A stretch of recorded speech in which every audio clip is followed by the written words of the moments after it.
Ba't ako nandito? Magandang araw sa lahat. Ako po si Caloy. At maraming salamat Miss Magdalena for allowing my vlog to be featured on your channel, Magdalena TV.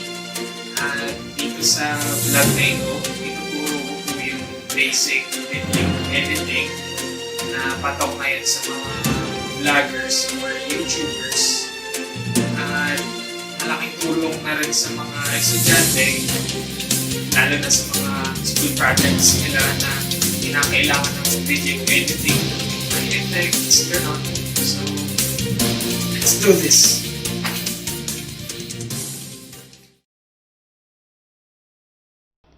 Hi, kamusta po kayo? This is Magdalena and welcome to Magdalena TV. Meron tayong bisita ngayon and he is my friend, si Caloy. At asahan niya na, every time na bibisita siya dito sa ating channel, all about photo and video editing ang ituturo niya sa atin. At for sure na marami kayong matututunan. Oo nga pala, huwag kalimutan mag-subscribe sa aking channel at pindutin ang aking kalembang para laging updated sa mga ganitong klaseng videos. So, here we go!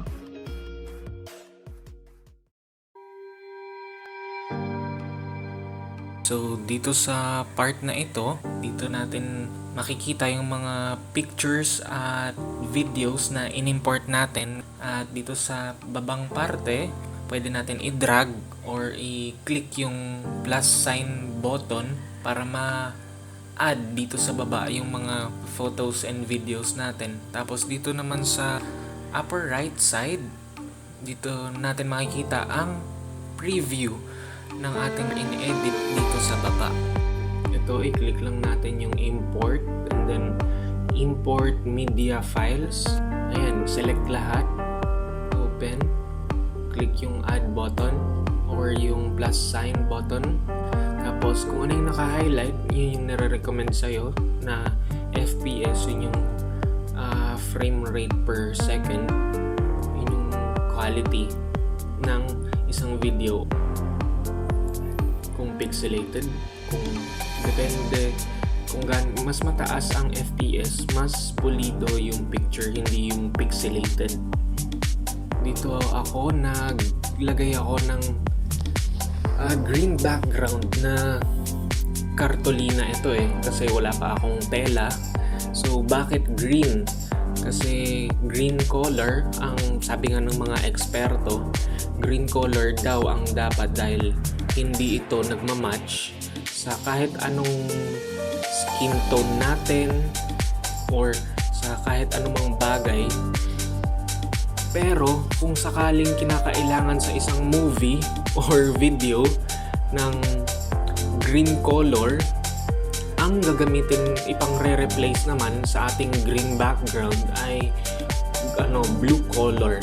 Yun ang sabi nila. So, ayan, make sure na dito sa part na to, hindi masyadong, dapat balance lang yung ilaw din para hindi, makikita yung sobrang reflection ng araw or ng ilaw.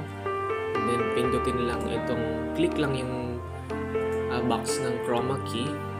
Ayan, automatic siyang magbabawasan niya yung opacity or ita-transparent niya na unti-unti and then ikaw na lang mag-a-adjust. Ayan, crop. Customize crop. Ayan, na-adjust ko lang.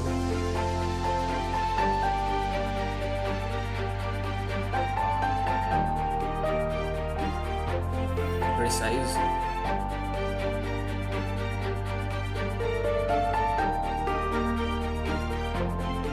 Add ulit ako. Monitor.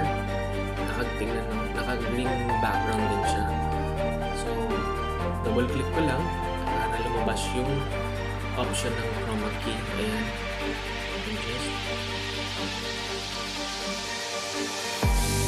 Resize. Anyway, ang gamit ko pala is Filmora na software. Ayan, nag-add na naman ako. Ito yung tinatawag na lower third. Ayan, mamimili marami kasing option eh. Kaya ang gagawin ko lang, i-cut ko ito. Split. Ayan, split and then delete. Then split lang ulit. Then delete. Ayan, ito na. Arrange ko na. Kailangan nasa ibabaw siya. Para siya yung nag-overlap. Ayan, green screen ulit. Chroma Key. Green background. Resize.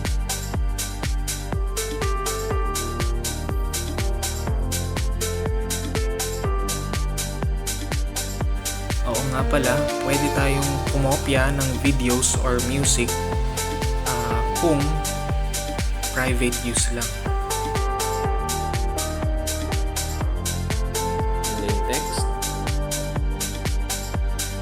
Ano man yung default na dito ng mga choices.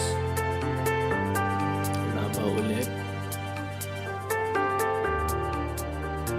Pero kung gagamitin natin ang videos for earning purposes, kailangan ang kinukuha natin ay yung mga copyright free para hindi tayo mademanda. Ayan, papalitan ko lang yung text.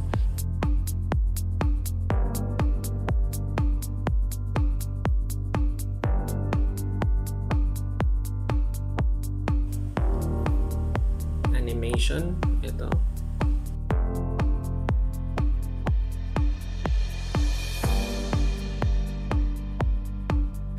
Adjust ng duration.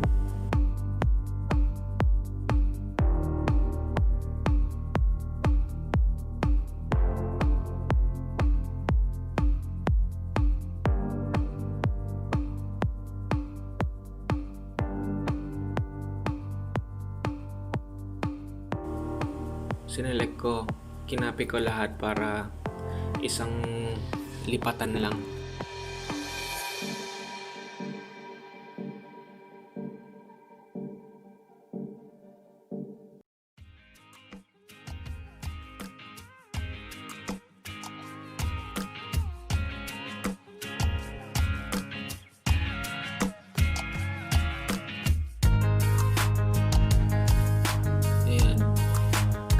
Kasi medyo na out of balance ako doon sa unang part. Cut and delete, or split and delete pala, sorry. And doon nga pala guys, kahit kung iba man ang gamit nyong video editing software, wala namang problema yun dahil halos lahat sila magkakapare-parehas lang naman. Malilito ka lang sa umpisa, pero pagka nakita mo sila, magkakapare-parehas lang sila halos lahat. At ang medyo kinaiba lang is yung video editor ng mga Mac user, kasi sa kanila ang tinatawag na iMovie, doon sa kanila instead na Chroma Key ang isi-select natin, meron sila doon green/blue screen, and then meron silang option doon na clean up. Yun yung parang kapag sinelect mo yung clean up na yun, automatic na magbibigyan ka ng eraser tool na parang katulad sa Photoshop na pwede mo siyang mano-manong i-erase ang background. Hindi tulad dito, kailangan mong medyo komplikado i-adjust mo tansya, pero doon sa iMovie, yun, napakaganda.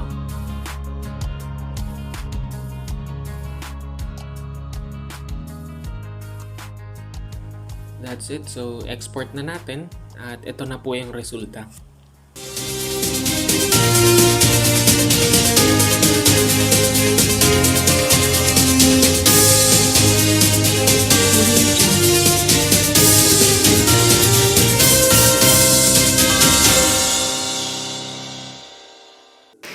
At dyan po nagtatapos ang aking balita. Basta't laging tandaan, gamitin lamang sa tamang paraan ang pag-i-edit. Dahil sa mundo ng cyberspace, sa henerasyong ito, parte na ito ng pagbuo ng lipunan at maaari din maging parte ng pagkawasak. At kung gagamitin mo man ito sa maling paraan, tiyak na lagot ka sa gurong ito. At kung wala kang takdang aralin, hindi ka niya tatantanan.